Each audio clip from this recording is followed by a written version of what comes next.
welcome to LOA Today. I'm Walt Thiessen. With me today are Louis D'Souza and Anne-Marie Young. This is your Daily Dose of Happy. We are so happy you decided to join us today. Now, there is one tiny problem with that intro, and that Louis actually isn't here today. He's got some Wi-Fi issues going on, which, as you and I talked about before the show, is par for the course here. But appears to be. Yeah, look what's happening with my background. My background is like going fuzzy, like I'm, It is a bit, isn't it? It's like I'm sparkling on Star Trek or something. Oh, it's just your magic fairy dust. That's what it is. Okay, well, hey, we got that straightened out, so that's good. But anyway, I wanted to start off today by sharing an email that we got about last week's show. It comes from Deborah, you'll know Deborah from Thai Boot Camp because I do. She's also involved there. And she wrote to say, loving the new Monday combination. I think you all complement each other very well. Like the best recipes, the ingredients blend together nicely. And with Anne-Marie's mainly Thai perspective and Louis' Abrahamic slant, and you blending the two, well, it makes for a yummy cake mix. Really enjoying it. So thank you all with much appreciation. Wow. As always, Deborah. How about that? Oh, that's beautiful. Thank you, Deborah. Yeah. See, now you know what it's like to be on the other side of it, right? Because you've sent in an email before. Now you know what it's like to receive it on the show. It's a good feeling. I feel like I've got my first bit of fan mail. Right? Exactly. That's the way it feels. It really does. I agree with her. Just because I haven't really studied Abraham before, so listening to Louis talk about Abraham has been really interesting, and I've been listening more and more ever since. And yeah, I'm really glad I've been introduced to it. It is a great mix too, because really the stream and Abraham are like 95% the same. But there's that 5%, there's the Esther flavor and there's the David flavor, and they're spice. That's where all the juices and the taste are involved. It's really, really good. Yeah. So yes, good stuff. Indeed. Really good stuff. Also, now you sent me an email. We did some email exchanges, and you sent me an email where you include a very interesting note. I want to share that note. You said, I'm contemplating after my book to try and set up some LOA kids course. And the plan in my head is to try and get into schools. And I thought, whoa, we haven't talked about kids in schools in a long time. And it's a subject, I don't know if you're aware of this, it's a subject that's a real passion of mine, because I actually helped to form an alternative school many years ago with my wife and some other people here in the local area. Very alternative. And it's actually on a model called the Sudbury model, which Abraham has specifically mentioned in one of their podcasts as something that they support. That's how really radical this whole approach is. So we've got stuff to talk about here today. This is going to be a good thing. Even though Louis isn't here to bring the Abraham approach, we've got a lot to talk about. This is good. So why don't you just, first of all, let's let you lay out some of your stuff for us, okay? So you have this passion. You want to be able to do this LOA Kids. I like the title. It has similarity to LOA Today, so of course I like that. But you have this idea in mind. Talk about the idea. What is it that you'd like to do? Well, I just think that this stuff is so pivotal, even not just for law of attraction, just for a positive mindset. Oh, and so just to give, this kind of gift to the kids and grab them while they're young. I mean, just think if I knew this 40 years ago, right, then I'd literally be running the country, Walt. I believe you. Well, actually, you'd probably be too smart to run the country, but I understand your point. But I do just think that, if we gave children the tools to have a positive mindset and to have the belief in themselves to achieve their dreams or whatever they want to be, how little, how big, whatever that may be, then I just think, wow, what a world that would be. I agree completely. In fact, David Stricklow in the Thai Boot Camp group posted I think it was in boot camp. It was either in boot camp or practice. I'm not sure which one. Posted a thing that said, what is it that you like best about the stream? And my instant reaction was the introduction to the meditation that's part of the boot camp. That main meditation that you do throughout boot camp. Yeah. Because of all the different ways that it basically takes away all the angst regarding religion and so forth, and yes. really emphasizes the their willingness to be here to help, not to be worshipped, not to be, ordering us how to live our lives or anything like Yes. that. So there's a strong freedom aspect associated with that. And then there was another post, and I don't remember exactly what that post said. I think it may have been a Stacy post, something along the lines of, what is it that you wish that you had done differently when you were a kid, or known differently, or, whatever along that line. And my reaction was, I wish I had understood the value and importance of listening to my inner being, which I didn't even know a term for, but I really wish I had, because that's one of the things that gets trained out of you first when you're a Oh, kid, absolutely. Yeah. So to have actually been told you should trust that inner voice, especially when I was growing up, and it may have been true while you were growing up too, but when I was growing up, anything along that line was hearing voices. You were a candidate for the loony bin. Time to be started off by the men in the white coats. That's how serious it was to pay attention to an inner voice. So to have been told that, yes, that was a good thing, that would have been shocking, to be honest. That would have been absolutely shocking. I just remember as a child just feeling so lost. But one thing that I did fully believe in was my intuition and my gut feeling. Oh, good for you. So I always knew to trust that. And even if it was just something like we were watching a quiz show and it's like, what's the answer to that? And I'm like, my stomach says it's this. I love it. So yeah, and just like playing games, I used to use it. So I had that. But I just think if I had known the power that we have inside of us, if I'd known that when I was a child, and just to trust myself and to release the fear, I think that's a massive one. And it's one thing I'm, trying to teach my kids is like, release that fear. Don't worry about things. Don't focus on what you don't want. Focus on what you do want. Right. I just think it's so impactful. It is. It's very impactful. And can you imagine? Well, let's play a little game here. Let's do a little imagine this, okay? Can you imagine what you might have done differently, say, starting at school age, if you had been given that message? Oh, well, actually, one of my transgressors out of boot camp was me starting school. Oh, really? Okay. Yeah, because we'd just moved away from all our friends. And then I suddenly was ripped apart from my mum, and that was something I went back. So I think if I had known back when I was starting school, do you know what? I think it would be Louie's advice. What? Give happiness. Have fun. Give happiness. I was such a serious child. I know that feeling. And just, yeah. Oh, yeah. Let me tell you, I really know that feeling. Yeah, so I think that would have been amazing. And I would have certainly lived differently. Because I feel like I've lived differently since Louis said that in the last 3 weeks. Wow, okay. That's pretty cool. But what do you think you would have done differently at that age, though? That's hard to imagine because when we go through it when we're young, it's kind of ingrained and granted in our minds, so to speak. But imagine, just pretend, like play pretend for a moment. What would you have done differently?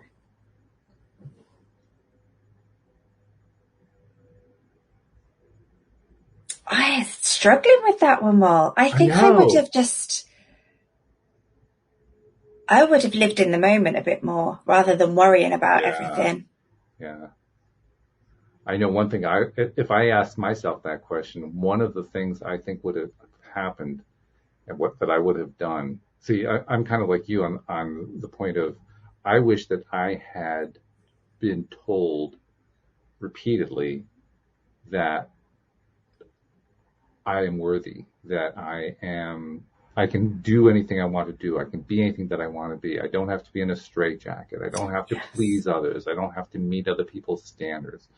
And that I should really be confident in myself because I have so much to give and because I am a unique being. And as a unique being, we all have something to give, something really important to give. And to be told that I'm special and that I'm a great person and that I can do whatever I want. I can be whoever I want. I'm good enough to do that. To be given those messages, I know one thing I would have done right off the bat. I would have felt confident enough to be more open to and more initiating on making friends. Because Right. Is that something you struggled with? I really struggled with that. And I struggled with that into my 20s and into my 30s. I mean, it took me a long time. By my 30s, I finally was starting to take little tiny baby steps away from that. But I mean, it was sort of a mini trauma from all my time growing up. Yeah. But if I had had that level of confidence, well, first of all, it would have been fun because then I could actually have more friends. I mean, I had some friends, don't get me wrong, but I could have had more friends and I could have been more selective about who my friends had been and so forth. And I think I probably would have been a lot less frustrated and angry with what felt like that straitjacket, because that's what it felt like to me. I felt like I was in a straitjacket right up until the time I graduated from public school. I mean, throughout that entire 12-year period, it was like that. And is that because you understood this and just didn't know about it? Well, not understood it, but was experienced. Well, I can verbalize it now. I would not have been able to verbalize this back then because I didn't have the words for it. I didn't have the verbiage. But if I had had this verbiage, if I'd had this clarity that we get from studying this stuff, that the clarity alone would have given me a lot more confidence. Even if I wasn't hearing it from parents and teachers and so forth, just the clarity would have given me confidence. Confidence I definitely did not have. I mean, I may have been tall and, and so therefore big and perhaps imposing to other people, but I sure didn't feel imposing. Not in the least. There were no corners small enough for me to not crawl into them. Oh, wow. Yeah, I was pretty terrified of my own shadow. I really was. And it wasn't so much that I was terrified of my own shadow. I was terrified of the world. I was terrified of where am I going to screw up next? Who's going to pick on me? What's going to happen here? I remember one time in what is now known here in the U.S. as middle school. At the time, it was known as junior high school, basically the middle years, 7, 8, 9 years of schooling. Yeah. I think it was my 7th or 8th year. I was out in we had sort of a common play area, I guess you could call it.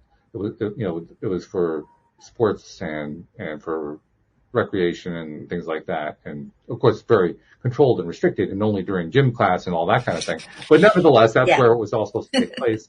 And there was one gym class where I think we were playing touch football, American style football. And I had what was known at that time as a CPO jacket, which basically dates back to the World War II years. It was a style of jacket. And it was very popular among kids my age at that time. And I had put it on the side. And when I went to get it after the games were over, it was gone.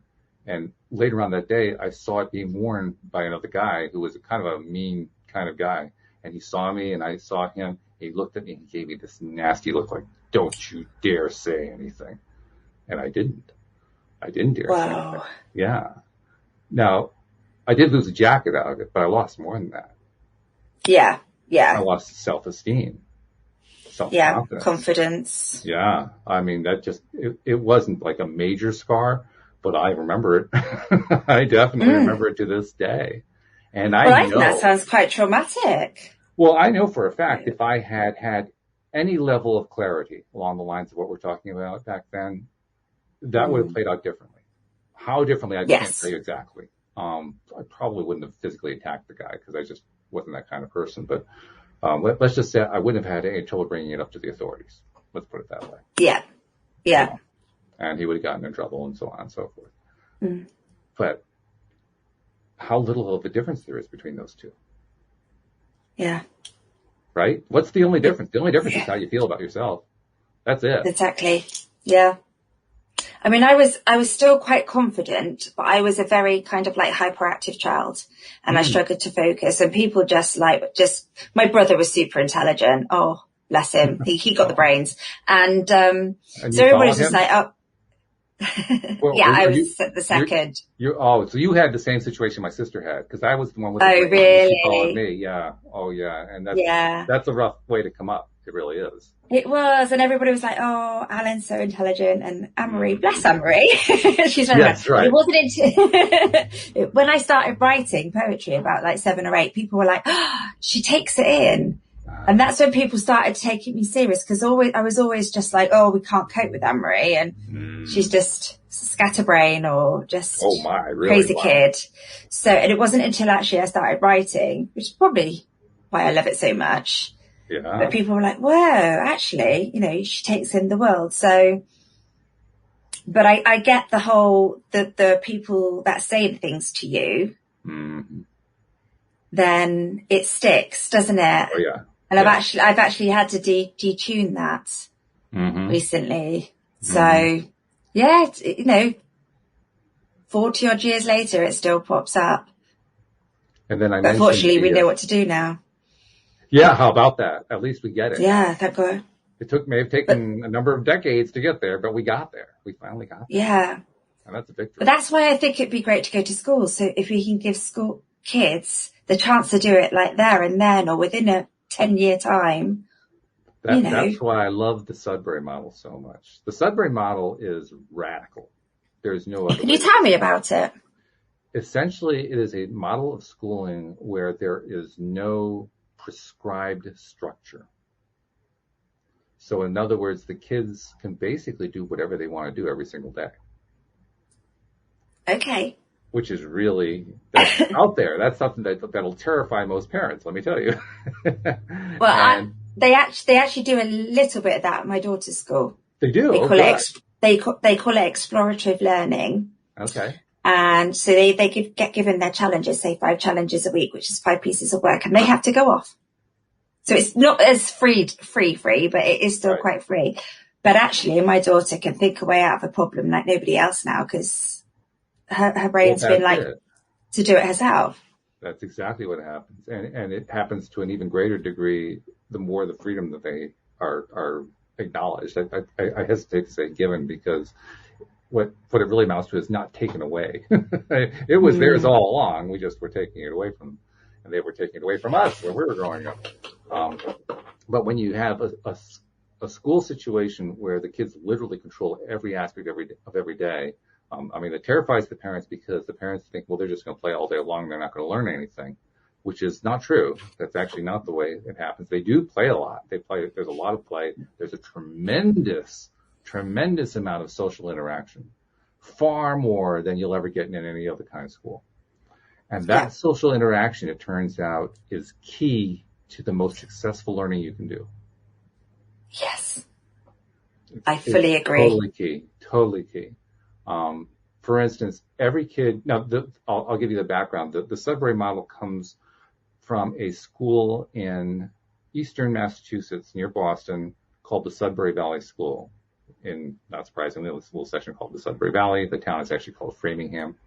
And the Sudbury Valley School was founded in 1969, I think it was, 68 or 69. Back the 60s, of course, that's when a lot of experimental stuff was going on, particularly in education. Absolutely. And so this was one of the experiments that was going on. And it's one of the ones that actually succeeded, and has survived to this day. The model began and ended with the kids controlling their own day. And what has happened during that time period, which is well over 50 years now, is they have been able to document what has happened with the kids that have gone through those schools, particularly the ones who started from their first day in school and went all the way through to the end. Those are the ones that are really, really interesting. The others are interesting too, the ones that come in partway through. Those also have interesting stories. But the really interesting ones is what happens to the ones who come in and go out with no structure, with no required classes, no curricula, no grades, none of that. That's all gone. What happens to them? What happens is, first of all, 100% of them learn to read before age 12, which stuns educators who believe that that's so they taught themselves to read. What's really interesting is usually they teach each other to read. But there are times where they teach themselves to read, or they teach themselves to read in ways that nobody else can see. And I'll tell you one of the most fascinating. Now, I'll grant you, this is one of the most extreme stories from a very extreme school. Okay, so this is not the norm. But this did actually happen. There was a kid who went to the original school, the one in Massachusetts. And from day one, he went fishing on a little pond that's on the property. Now, this is a 6-acre property. It used to be a nunnery, actually. And there's the main building, there's a side building, and those are like the school buildings, so to speak. And then there's like all this outdoor area for play and whatever they want to do. And there's this little pond, there's a bridge over the pond. It's picturesque. It's absolutely gorgeous property. It's on a hill. And this kid went fishing every day, every single day. I mean, every single day. There was a serious question of whether there were actually any fish in the pond, but that didn't seem to matter. Because he just went and he took his fishing gear. He didn't make friends. He just hung out by himself fishing. And every year, the lead staff member, they don't really have titles. They're not like teachers or administrators. They're staff members. The lead staff member, one of the lead founders, Daniel, would be approached by the father of this particular kid saying, I understand the model, but my kid spent all of last year fishing. That's all he did. I mean, he's not really learning anything. And Daniel kept saying to him, you have to trust the model. You have to trust how this works. You have to trust your kid. So, okay. And then every year it'd be the same thing for like 3 years running. And then finally one day, this kid approached one of the staff members and said, I want to learn how to use a computer. And the staff member, first of all, was the first time he'd ever talked to the kid, so he was kind of stunned. And secondly, he said, okay, well, a few things. First of all, in order to use a computer, now, by the way, this was 1980s, so the computers were relatively new. Yeah. Personal computers were just kind of coming in and so forth. And you didn't have the major programs that you had today. I mean, Word was this little tiny program. They were pretty meager at that point. Most of it, you had to be able to do some degree of programming in order to make it work at all. That's right. So the staff member says to him, well, in order to learn how to use a computer, you're going to have to learn how to read first. And the kid says, well, I know how to read. And the staff member said, really? He said, yeah. When did you learn how to read? When I was fishing. Okay. Well, in addition to learning how to read, there's programming involved, so you're going to also have to learn some mathematics, at least some basic arithmetic, because that's a key portion. Oh, I know how to do math. When did you learn how to do math? When I was fishing. To this day, no one knows how this kid learned English, reading, math, writing, but he learned it while he was fishing. Fishing.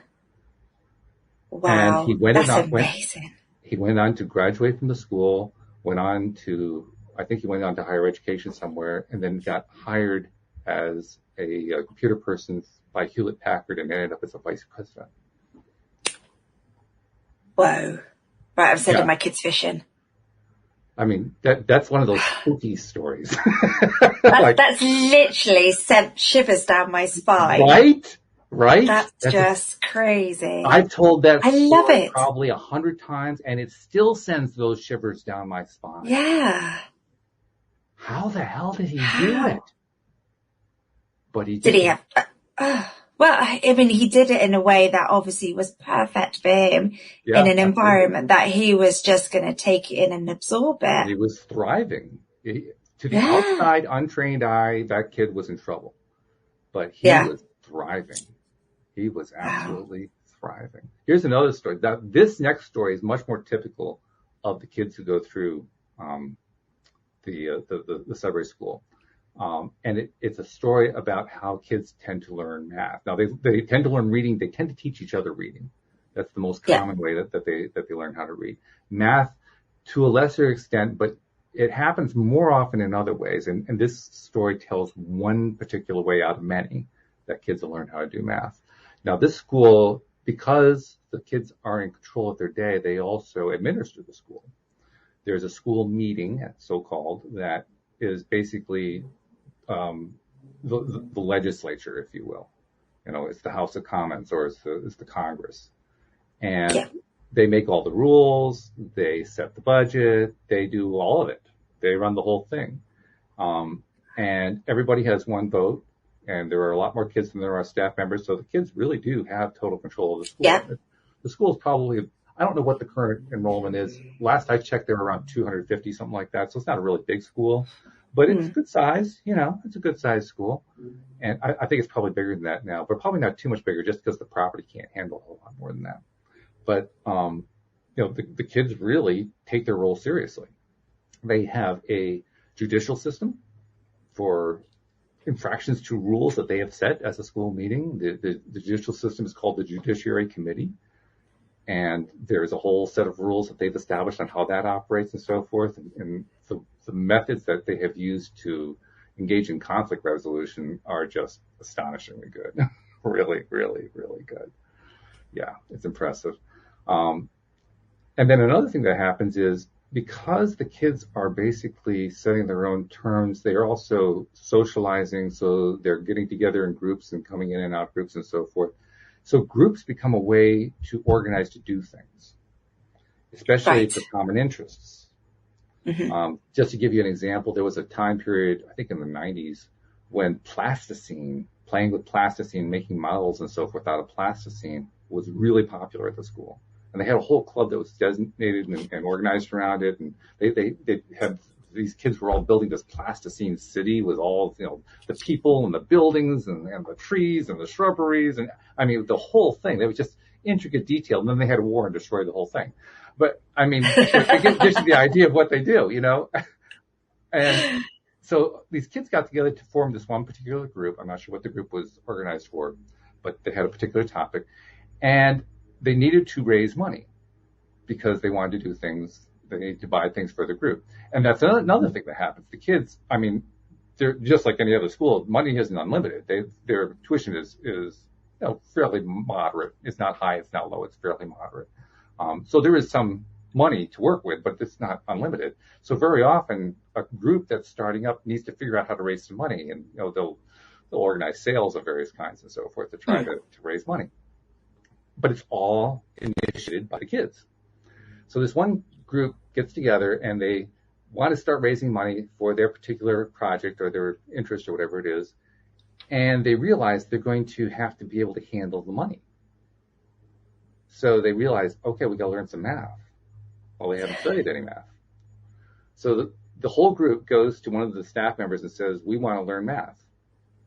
And the staff member was the same founder, Daniel, the same guy I was talking about earlier, Daniel Greenberg.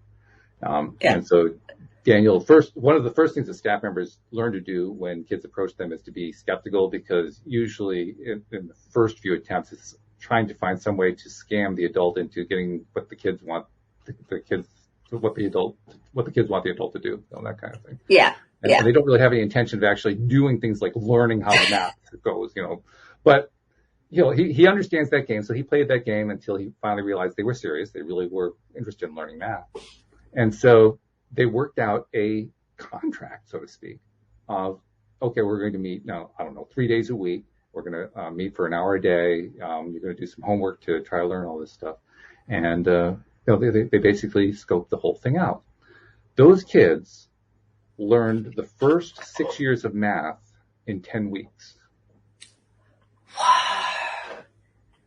Because they wanted to. Exactly. They had that thirst for it, didn't they? Yeah. Yeah. And Daniel actually asked a friend of his who worked in the public school system, who was I believe, the head of a math department, and asked him about that. And the friend said, well, that doesn't surprise me at all. He says, why not? He says, because if the kids were really interested, we could teach them the whole thing in 10 weeks. It's just that we're having to spoon feed them all the time because they won't pay any attention. Yeah. And that's the thing. You're also telling them what to do, when to do it. Exactly. And, they don't want to do it. You've got kids who've got this thirst to learn. I mean, kids are always going, why? What's this? Why is that? Kids really have this thirst to learn. And if you do it in a way that's comfortable for them and exciting for them, I mean, they're learning the most amazing life skills, aren't they? Oh, they are. They're like little adults. Yeah. And if you think about it, the way that we insist that kids learn in the structured public schools and so forth is the kids have to learn on the adult's terms. The adult sets the curriculum. The adult decides, okay, you're going to study English now, and then you're going to spend the next period studying history, and then the next period studying math, and the next period you're going to study some French, and it's that kind of a thing, right? Pays absolutely no attention to what the kids are interested in, and basically doesn't trust that anything that the kids are interested in is going to lead to any actual learning. That's why the adults have to set the standard. That's what the belief system is. What this kind of school has proven beyond a shadow of a doubt that whole thought process is bunk. It's it's pure teacher ego is all it is. Isn't it? And to be fair, even the teachers, I mean, don't get me wrong, get amazing teachers out there, but some of the teachers aren't even passionate about what they're teaching, are they? They're bored stiff. They've been over it over and over again. So they're not bringing that passion to the subject to enthuse the children either. And more importantly, if the kid isn't really interested, how passionate are they going to be? Well, they're not, are they? They're not. No. Yeah. And then that's where the fear starts to come in. That's why we have the system we have. It isn't so much that it's the egos. I kind of touched on that, but it isn't really that. It's the fear. It's the adult's fear that if the adult doesn't set the tune, the kid won't learn it. Yeah. And that's the lie. Because it actually isn't true at all. No. Because every single kid who's gone through that Sudbury school without a single ounce of structure, every one of them has learned how to read. They've all developed the level of math skills that they needed, which was different from one to the next. The ones who needed to learn how to write, learned how to write. The ones who didn't care, put that off until later on.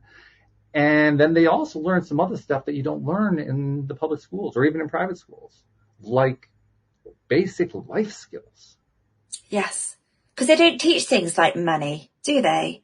I mean, that's one thing, how to do your finances, right. Understanding about the economic system and things like that. That's what you need. That's what's going to take you through life, isn't it? You have to become an economics major in college if you want to actually get there through the public system. Yeah. It's kind of crazy when you think about it. It is though, isn't it? And you realize that they are crazy. So,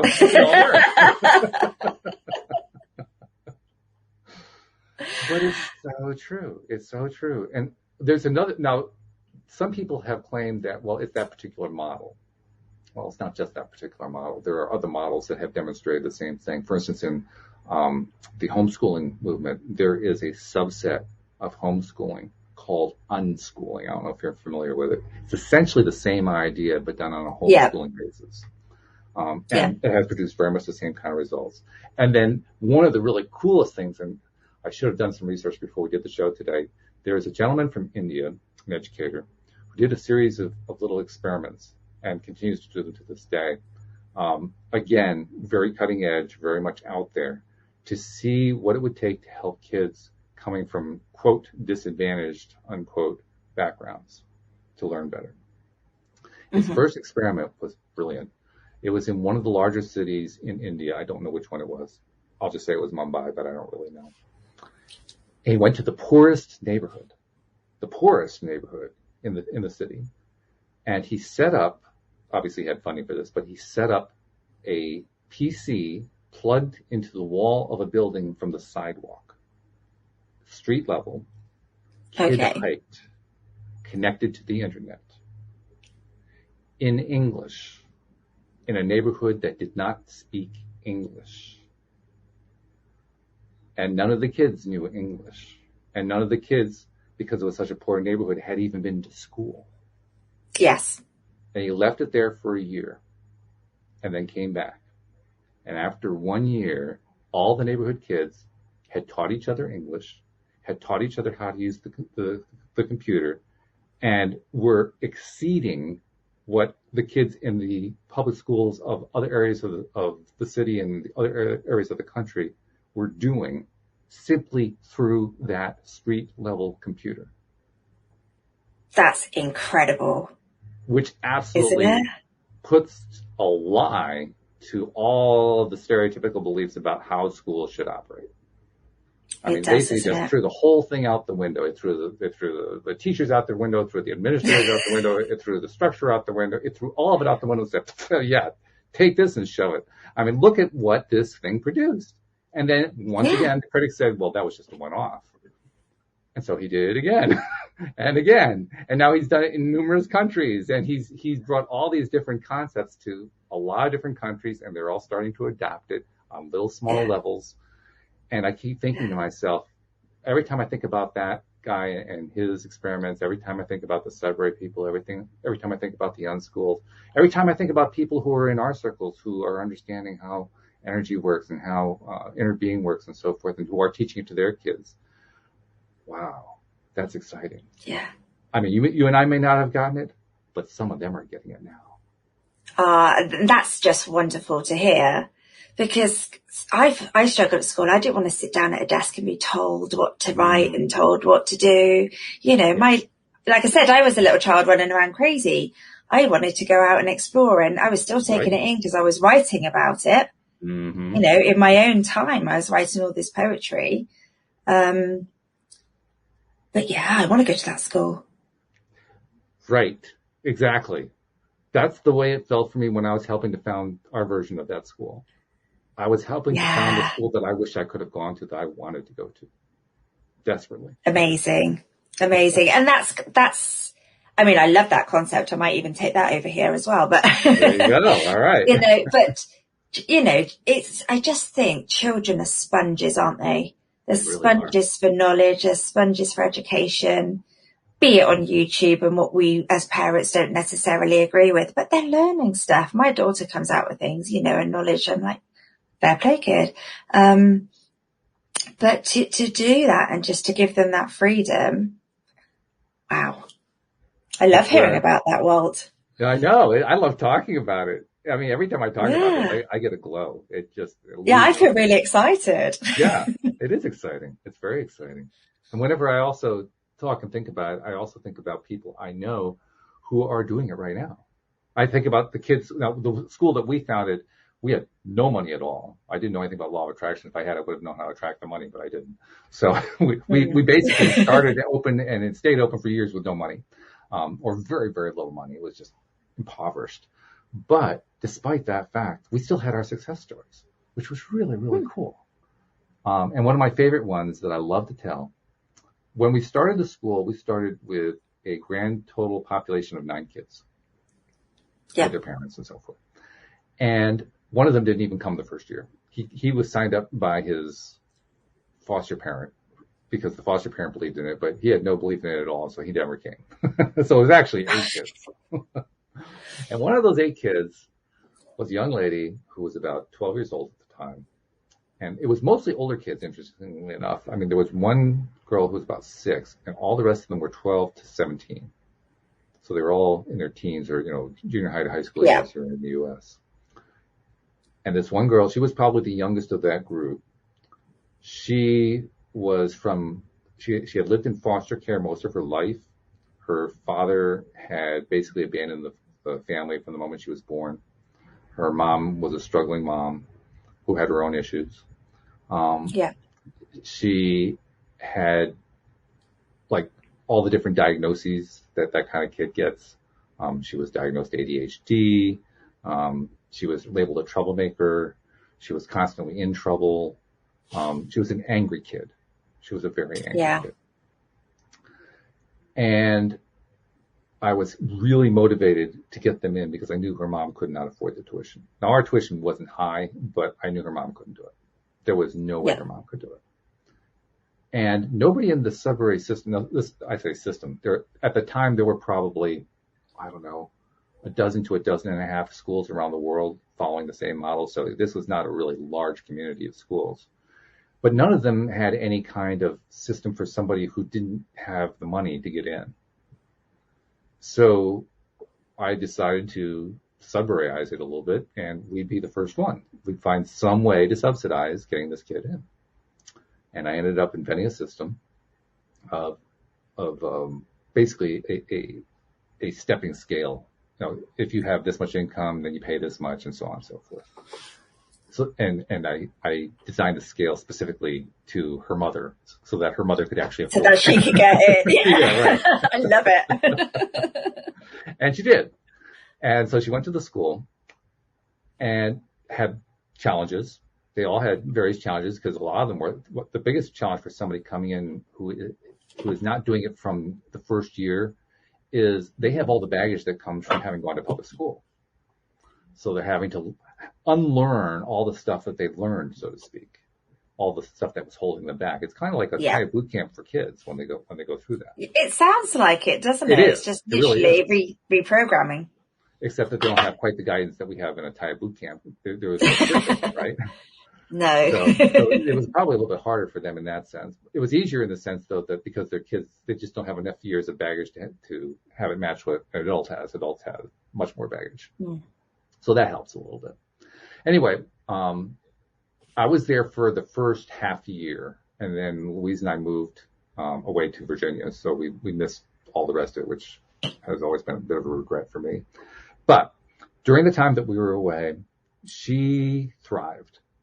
She got better and better. She started finding her self-confidence. And by the time she was 17, I think it was, she was the president of the school and one of its biggest advocates. And today she falls in that same category. She's now in her late 20s, probably around 30, something like that. And it's been a few years since I've talked to her, but just turned into a completely different human being. She was completely off all her meds. She was no longer the angry child. She was a happy young woman. That's beautiful. That's like, there is no better story for me. I mean, I can tell much more dramatic stories, but that to me, I just think about her and I say to myself, wow, my life is justified. I helped her to turn her life around. Didn't you? Do you think she kind of appealed to you because we got labelled as children, as sure. you know, like you say, the tall one, the serious one, this one, and she'd been labelled with all those labels: ADHD, hyperactive, troublemaker. Yeah. And do you think you related to her and you just wanted to give her freedom? And I made it clear to all the kids that that's what we were doing. Yeah. In fact, here's a really cool story. We started organizing this about the same time as 9/11. Right. And we opened the school on the 1-year anniversary of 9/11. And we chose that date deliberately. But 3 months before that, we still didn't have basic issues figured out. Like, how were we going to pay for all of it? And what tuition were we going to set? And who was going to be staff members? Because you had to have some staff members in order to satisfy the state. They wouldn't let you just go willy-nilly. You had to have some degree of structure to satisfy them. And I mean, there were like a whole bunch of these very basic issues that we had not ironed out. And the ones who made it happen were the kids, because they were at all the meetings. They were all at the meetings. And when they realized that this could become reality and that it was starting to fall apart, they were the ones who insisted that it had to open. Didn't matter how.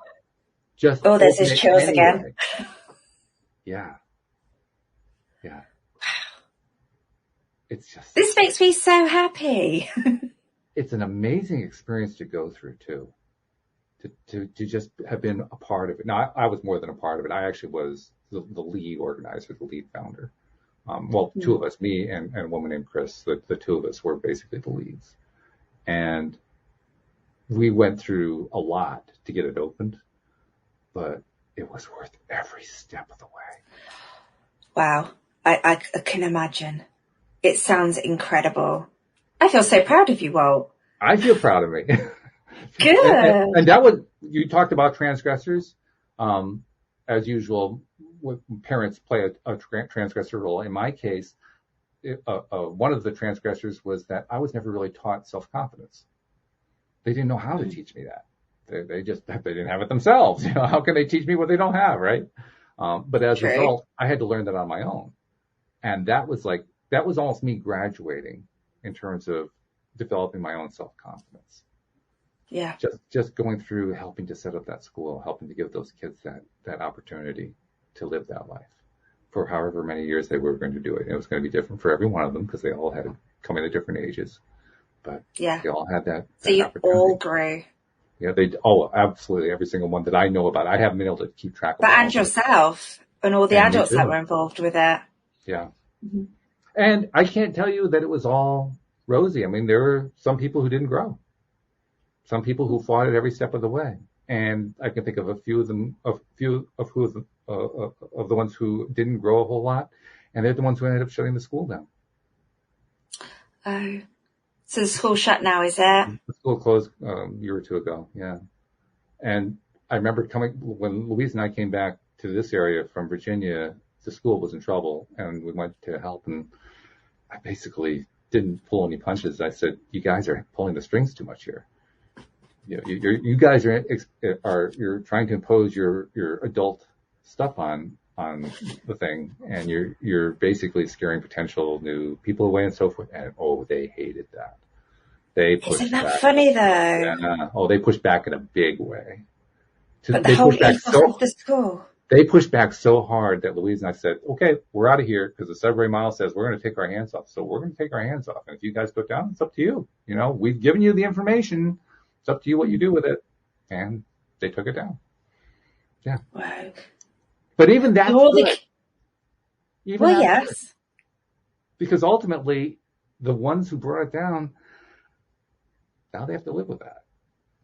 Exactly. But they proved that the structure and trying to control the children wasn't the way to do it. Well, they didn't actually try to control the children. What they try to do is control the incoming parents and the incoming kids. Okay. And so they didn't get any incoming kids. Right. And that's what killed the school. Yeah. So did they have exams and things like the other?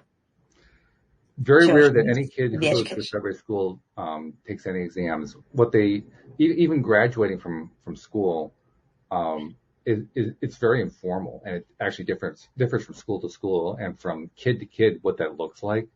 But what's interesting from a parent's point of view, because parents are mostly, particularly in this country, they're interested in, okay, but how's my kid going to get into college? Because that's the big rule in this country. If you can't go to college, you're not going to have the life you want to have, which is baloney, but nevertheless, that's what's taught. And because of that, there's a very, very, very heavy influence by parents in this country on my kid's got to go to school. Well, it turns out that the kids who come through a subway school develop enormous levels of self-confidence. And because they have enormous, and I'm not exaggerating when I say this, enormous levels of self-confidence, nothing stops them. Yeah. One of the best examples is the story of a girl who wanted to get into a school near where Louise and I live. It's called Wesleyan University. And I don't know how she found out about it, but apparently it had a program that was exactly what she needed. So that's why she decided to apply to be there. The only problem was that she applied after the application period was over. And she sent in her application anyway. And being a subway kid didn't phase her in the least that the application period was over. So she sent the application in, and then she called the office of admissions the next day and said, I want to come to the school. And the admissions officer said, oh, well, that's wonderful, but you'll have to wait till next year because the admissions period closed this year. No, I want to come this year. Oh, I'm sorry, you can't come this year. So the next day she calls up and says, hi, I want to come to the school. And then the next day she calls up and says, hey, I want to come to this school. And then the next day she calls up and says, I want to come to this school. And after about 30 days love this bit. The dean of admissions got wind of it after a while and said, who is that? He said, oh, it's this girl. She wants to come to the school. She might do well here. She comes from one of those alternative schools, but she might do okay here. But she applied after the admissions period was over. He says, get her in here for an interview. If somebody's that eager. Yeah.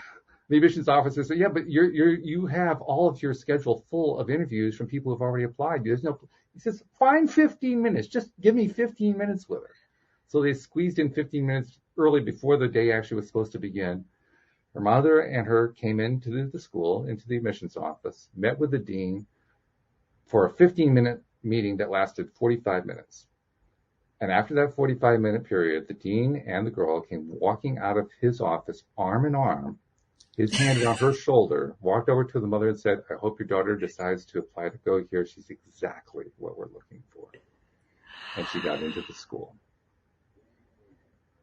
Yeah, that's the kind of school. That's the kind of student that comes through the school. They have total confidence. Nothing phases them. Nothing scares them because they haven't been scared. They haven't been terrified. They haven't felt controlled. They haven't been told you aren't good enough. They haven't been told that you didn't score high enough with your grades. They haven't been told any of that stuff. So they literally are fearless. That's incredible. And that's it. Because how many times do we stop ourselves as adults when we leave school? How do we stop ourselves? Because we're scared. Oh, I don't want to do that. That's out of my comfort zone. I don't want to do that. Yeah, exactly. And that's what makes us grow. Yeah. Isn't that amazing? Oh, you just made me even more determined. Well, I'm absolutely loving it. And now, it's too bad Louis isn't here because he could tell us. His daughter's been on the show. I don't know if you knew that. He has two daughters. His older daughter's been on the show a few times. And Isabel. And she exemplifies somebody who, I mean, she goes through public schools, but she goes through it the Louis D'Souza way, which is, hey, I'm not going to force any school rules. You do whatever you want to do. I love that too. Now, she's a completely different personality from him. She's a very quiet personality. And I don't know if you can actually hear it in her voice in the podcast. I've only seen her in terms of, seeing her like you and I are seeing each other through Zoom or through StreamYard, and experienced her that way. But she is quietly confident. Yeah. She knows herself. She knows her wants. She is learning through Louis' help to trust her ability to attract. She's developing these skill sets. I don't know what issues she's run into with the public schools. There may be none, there may be lots. I really don't know. But it's fun to see the influence that he and his wife have had in terms of basically saying, okay, you're free. Do what you want to do. Here's how it's done. Here's the law of attraction trick. But you know what? It's beautiful to see a child, or she's a young adult, I guess, but to have the confidence, to have that confidence to go on air and give her opinions. Yeah. Not a lot would do that. So that just shows it works, doesn't it? And as Louis says, she doesn't have a whole lot to say about law of attraction, which is what we talk about a lot. So her involvement is limited in that sense. I usually try to find some way to ask a question that will encourage her to talk about what she knows and what she cares about. And when I do that, she's pretty eloquent. But most of the time she's just quiet. She's quietly sitting there and doing what you talked about. She's absorbing like a sponge. Yes. Yeah. Yes. But he's allowing her to do that, which is just lovely. Absolutely. Yeah. Yeah. I kind of expect his younger daughter's going to show up. She actually did show up on camera one time toward the end of one show, but she's going to show up one day. And from what I understand, she's an entirely different personality from her sister. So that's going to be explosive, I think. Well, that's going to be exciting because she actually will be running this country then. Yeah, that's right. Exactly. Yes. I'd bet on her. I mean, I think she's like 4, but that's okay. I'll bet her right now. She's got a long lead on her peers. Let's put it that way. Yeah. Wow.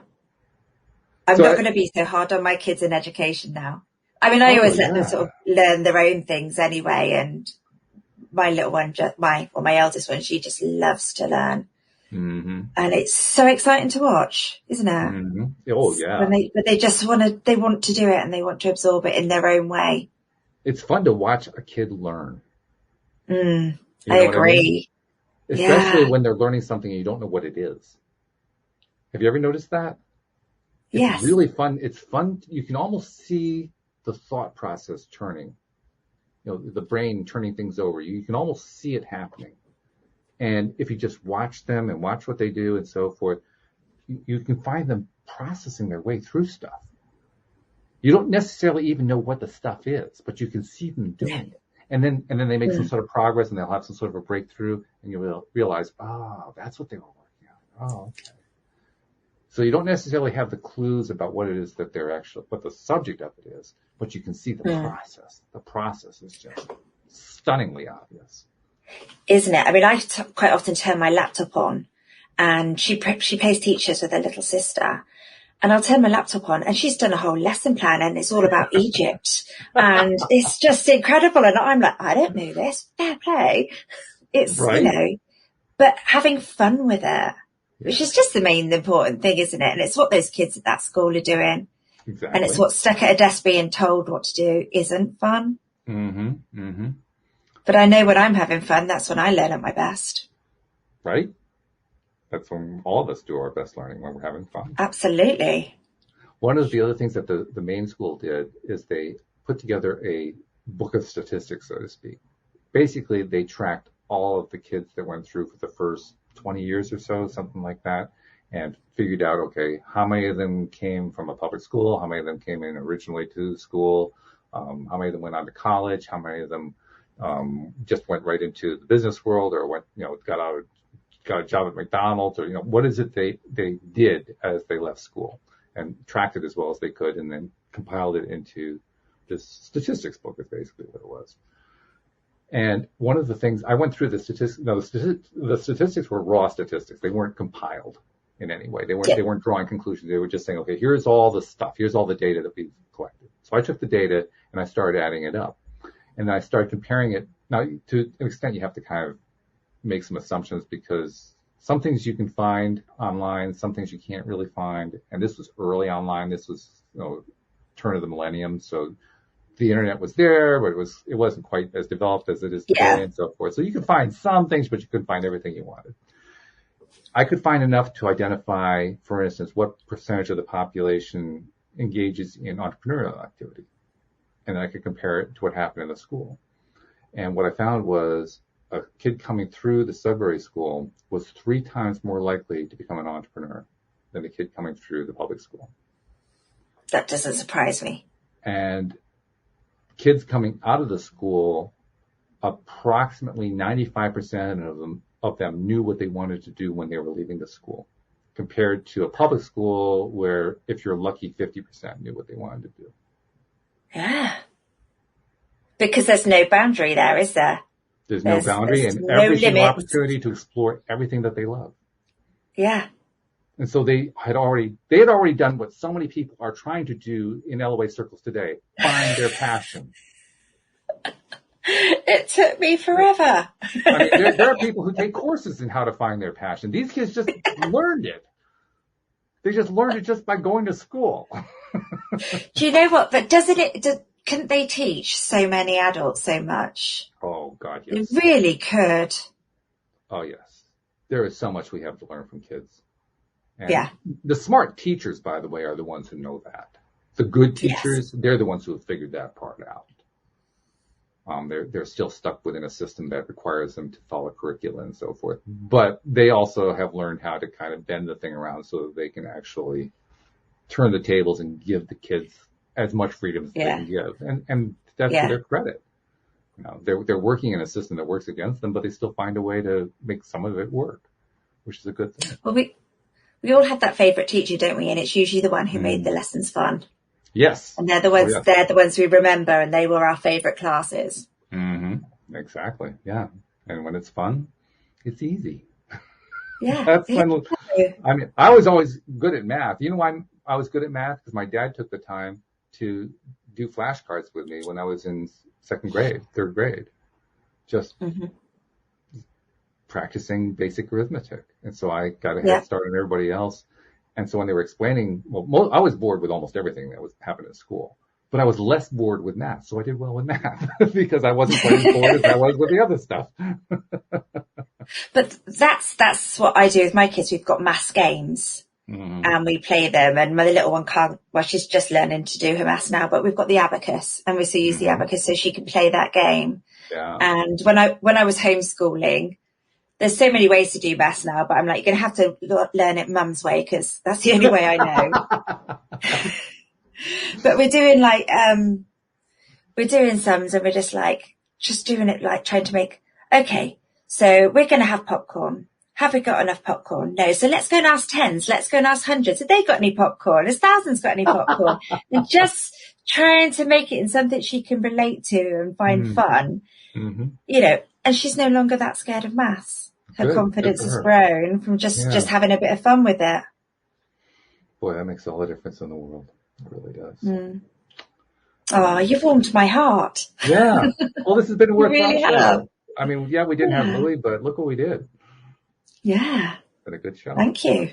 Thank you very much. Thank you for the contributions you made too, because it's fun when you're exchanging this kind of stuff. You made that really good. So good stuff. Thank you also to our podcast listeners everywhere. We'll see you all next time here on LOA Today. Goodbye, everybody. Good night.